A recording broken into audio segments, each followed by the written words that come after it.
in the US, parties change, but policies don't. In China, it's the opposite. They are building mini Silicon Valleys all around China. And it's only useful if you help the good ones, the productive ones. And so they do that, they don't just help one or two, they help thousands. So if you think about corruption and the lack of democratic mechanisms, there are much more nuanced mechanisms of competition and checks and balances in China that we may not see from the outside. That's what happened to the EVs. Within 10 years, China became the largest producer and consumers of EVs, and it does help that the government can roll out 4 million EV charging stations around the country, as opposed to 160,000 in the US.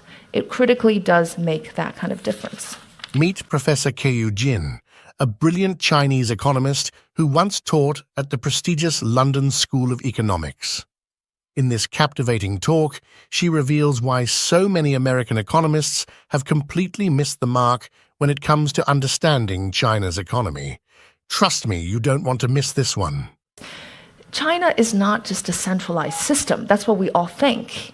It's politically centralized, but it's radically economically decentralized. And that lies there lies the fundamental success story of China's economy. It's all these mayors running around, the lady that I mentioned, since the 1980s. They're entrepreneurial. They're often risk takers.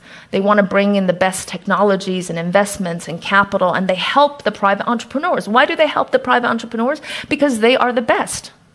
They want to help the best, not the worst or the most politically connected, because by helping the good entrepreneurs, you're creating an entire ecosystem of success.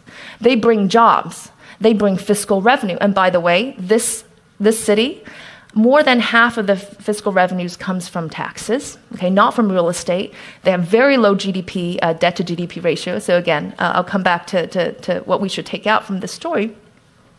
They want to help these private entrepreneurs because then they create the retail sector. Then even the real estate that they own is worth more. They are building mini Silicon Valleys all around China. And it's only useful if you help the good ones, the productive ones. And so they do that, they don't just help one or two, they help thousands. And so if you look at a picture of the distribution of unicorn companies in China, they're spread all over, with the exception of the western, certain central provinces, but really not just in Beijing, Shanghai, and Shenzhen, as you all know. Even in a second-tier cities, whether it's Wuxi, Wuhan, Suzhou, Hefei, many places you've not heard of, there are global quantum avenues running through, global companies. There are 300 EV cars all in China, and they're all backed by some local provincial party secretary, and they compete. So they're spread all over, and I think that decentralized nature, what I call the mayor economy, is really important to understand, not only to explain China's past growth, also to realize today's challenges, but also to look forward in the future. Why? Because it's the same model, same platform they're using to develop renewables, undertake the green transition, and all of that. It's the same model because the central government needs the local governments to implement. And what do the local mayors get out of this? Why do they want to do the best thing for the economy? Obviously, they're not elected. They don't face re-election pressure because they have political ambitions to rise up the ranks. The ones that deliver the best economic results, coupled with a bunch of other things now. It's not as simple as GDP. In the past, it was just GDP. And that's why everyone was what we call GDP worshipping those days. And that's how you climbed up the ranks, because then you can become the provincial city party secretary, and then provincial party secretary, you become at the very top rank of the central government. Actually, President Xi's father was one of those successful political leaders that implemented reforms, made an economic success, and went straight to the top ranks of the leadership. And they're all competing with each other. So if you think about corruption and the lack of democratic mechanisms, there are much more nuanced mechanisms of competition and checks and balances in China that we may not see from the outside. And so these cadres rotate 3 to 5 years. They compete with each other, right? And there's a lot of monitoring systems involved from the central top down. It's a convoluted apparatus, but it's certainly not just a one-man show. That would be a very, very naive understanding, reading of what's actually going on in China. And certainly for the economy, it is absolutely critical. So the mayor model. Now, let me tell you another example. Solar panels, right? Look, China led the solar panel boom in the world, and that really happened after the mid-2000s. And something that happened then was that the Chinese governments encouraged the local governments to implement a series of supportive measures for the solar industries. I want to caveat the support by critically emphasizing that it's not just financial subsidies. There are now far and few between because, first of all, the local governments are pretty much bankrupt, right? Because of 3 years of PCR testing that cost, 4 trillion RMB. So they don't have that financial muscle. It's not just the financial subsidy. It's everything else. It's attracting talent. This provincial party secretary told me that she subsidizes 10% of the down payment of real estate, your first purchase of house, if you're a talented worker. It is coming back to what I was saying about the implicit discrimination in the financial system, helping them coordinate with local banks, local state banks, helping them coordinate financing. It is other kinds of overcoming business barriers, which for any developing country amounts to insurmountable barriers if you don't have their support. So it's not just the financial subsidy. But the solar panel was very interesting because ever since the 2005 government introduction of these government policies, support policies were introduced, they were implemented in different cities at different periods of time, different times and different geographical spaces and times. And I don't have this picture with me, but it is a phenomenal, remarkable, scene. Between 2005 and 2017, you saw the solar patents, internationally recognized patents, first of all, just completely exploding, and exactly in the way that is proportionate to the support policies that were introduced at the city levels. So before we want to hesitate about what state can do or should not do, and I also have my own ambiguous feelings about that, it's important to recognize that that model has worked in many areas and in many aspects in China, and that's the mayor model, but coupled with that central direction. And it's the same thing now with the renewables. Again, the same model. Robotics, okay, same thing. Demographics, we talk about demographics as one of the potentially leading causes of or potential threats to the Chinese economy. Well, first of all, China exports 50% of the world's robots. If there was a policy in place to encourage factories to adopt robots, it would just be spread out very, very quickly, and that would lead to automation. Very interesting recent broader study, academically, very important study, showed that after 1990, the more aging countries are actually richer, not poorer, they're richer. That was not the case before 1990. If you take the sample of these countries, they were poor. And the reason is 1990 being so important because that's the arrival of automative technologies. And these countries tended to adopt more robots and automative technologies, and that tended to expand output in lots of various aspects. I'm not going to deliberate on this issue, but just trying to emphasize that huge mayor economy model can be very important in enacting systemic-wide changes very shortly.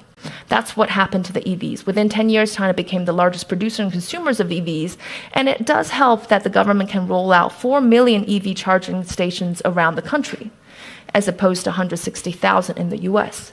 It critically does make that kind of difference. You talked about the youth, and in your book, you tell us that this is a different generation in many ways, and the lack of ability to exploit their knowledge and skills is a key problem. To what extent can that also be a problem for stability in China? First of all, I would say do watch out for the new generation. They're radically different from my parents' generation who went through the Cultural Revolution. Some went through the Great Famine. They've seen huge vicissitudes. They're very risk averse. They're high savers. And they're very, very, very hardworking, that generation. I think that was a big part of the global problem when you got 1 billion more people in the labor force in the world, all taking 3 shifts per night. That causes a global challenge. That's not the new generation. They like to travel. They spend twice as much as, people born after 1980s spend twice as much, even compared to those born in 1970s, on things like apparel and food and entertainment. So with a bit of prosperity, and that's the maturity of a country and an economy over time, is a more relaxed, less ambitious, less hardworking, more socially conscious. Why? Because they can afford to. It's no longer just about sustaining one's, basic needs. It's about, if you look at the surveys of this new generation, they care about animal rights. They care about the environment. They care about social equity. They like diversity. They care about, minority rights, things that previous generations never debated about. So I think it's the coming age of China with that new generation that is a potential, source of hope. But the challenge, as you mentioned now, is that many of them are not finding jobs. There's 100 million more additional college graduates in the last 10 years because the premier from many years ago decided to expand secondary education. The first thing is, I think it's primarily still, there are 2 things. One is an economic situation right now, bad economy. The second is that, look, there are a lot of jobs in China waiting to be filled, but they're in manufacturing. And China wants to be the smart manufacturer of the world, right? A larger, smarter Germany, if you will, based on powered by AI and communications. And that's interesting. You mentioned Germany, not the US. Not the US. I think there's actually very little overlap with the financialized knowledge economy of the US, service-oriented. Chinese government officials want China to be a manufacturing, a producer of stuff in its mind that is real, not property, not finance and all of that. I'm not saying I agree with that view at all, but Germany is a paragon of success. And so that's where the jobs are. There are 25 million missing jobs or jobs to be ready to be filled in the next 3 years in manufacturing. But these kids, they graduate from college. They don't want to take up these jobs. That's the mismatch. And is that a potential source of instability in China? Look, the government watches it very closely. But I say that because there are many challenges in China today, that's not the first order one. The first order one is real estate, because that concerns every single family in China. If they really let the real estate go or the prices drop, then look, that's going to be the real threat to social stability. But they're not going to do that. So. And I have to also congratulate you on your book, because it has been named by Forbes as one of the 10 sort of must-reads for board members. And in the book, you spend quite a lot of time busting myths. What do you see as the most harmful myth about China for investors? It's hard to say what's the most harmful. I think it's all pretty bad. Just mistrust feeds onto misunderstanding, feeds on mistrust. But I'd start with the Chinese people. As much as I'm an economist, I realize that a lot of this is social and cultural differences. There's a presumption that somehow everybody in Chinese is utterly miserable. It's something that I find very hard I find it very ironic given how bad the situation is pretty much everywhere else.